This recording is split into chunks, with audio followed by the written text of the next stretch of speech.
Awal mula kehidupan umat manusia di muka bumi.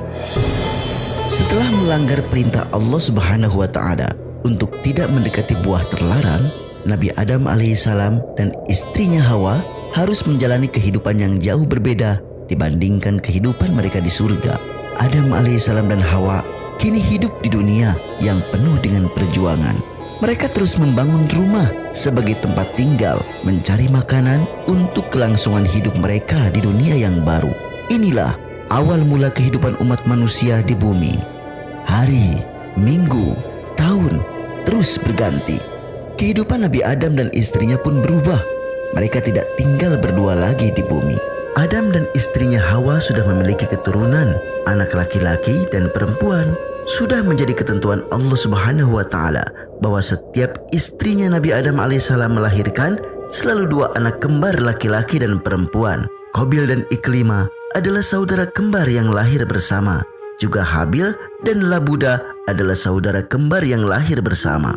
Dalam beberapa literatur sejarah disebutkan bahwa saudari perempuan Habil yang bernama Labuda tidak secantik Iklima, saudari perempuan Habil. Inilah alasan kenapa Qabil tidak ingin menikah dengan Labuda ketika Allah Subhanahu wa Ta'ala memerintahkan Nabi Adam alaihissalam untuk menikahkan anak-anaknya. Ketentuan Allah Subhanahu wa Ta'ala tidak mungkin kembali dilanggar. Nabi Adam alaihissalam pun berdoa meminta petunjuk kepada Allah Subhanahu wa Ta'ala hingga akhirnya petunjuk itu pun datang. Qabil adalah seorang petani dan Habil seorang pengembala.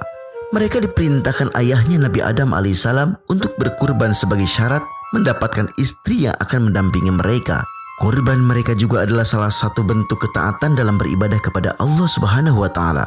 Tibalah saatnya untuk berkurban. Habil yang seorang pengembala segera menyiapkan kambing yang paling terbaik. Dengan penuh keimanan, Habil berharap ibadah kurbannya menjadi bukti ketaatan kepada Allah Subhanahu wa Ta'ala. Berbeda dengan Qabil yang hatinya sudah diselimuti rasa dengki. Ia malah memiliki niat buruk. Qabil bertekad kalau kurbannya tidak diterima, ia akan mencelakai Habil. Karena ada kebencian di dalam hatinya, kurban Qabil tidak dipersiapkan dengan baik. Persembahan kurbannya diiringi hati yang tidak ikhlas. Kurban binatang ternak sebagai persembahan Habil dan kurban pertanian dari Qabil sudah tersimpan di sebuah tempat yang sudah direncanakan sebelumnya. Mereka pun menunggu keputusan dari Allah Subhanahu wa Ta'ala, apakah kurban mereka diterima atau tidak. Hingga waktu keputusan Allah Subhanahu wa Ta'ala pun datang. Tiba-tiba terlihatlah api putih dari langit menyerupai tanah melesat ke bawah dan melahap kambing milik Habil hingga hilang tidak tersisa. Masya Allah, bahagialah Habil melihat kurbannya diterima oleh Allah Subhanahu wa Ta'ala. Berbeda dengan kurban milik Qabil, persembahan kurban milik Qabil tetap utuh. Tidak ada api putih yang melahap kurbannya. Qabil sangat kecewa karena kurbannya tidak diterima oleh Allah Subhanahu wa Ta'ala. Sesuai dengan niat buruknya, ia pun langsung mendekati Habil dan melukai saudaranya. Anak soleh berhati mulia itu akhirnya meninggal di tangan saudaranya sendiri. Ketika melihat saudaranya sudah tergeletak di tanah, Qabil mulai khawatir.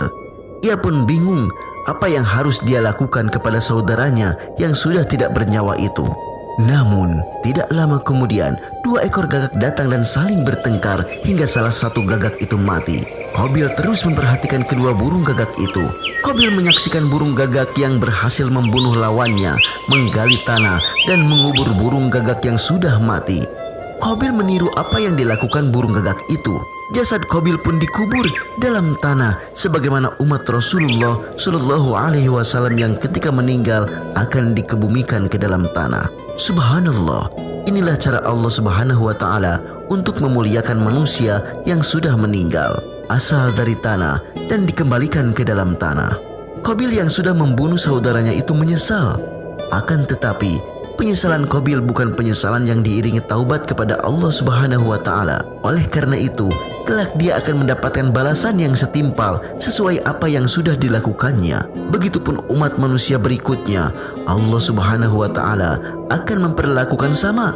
Berani berbuat, maka dia harus berani bertanggung jawab dengan apa yang sudah dilakukannya, baik di dunia maupun di akhirat.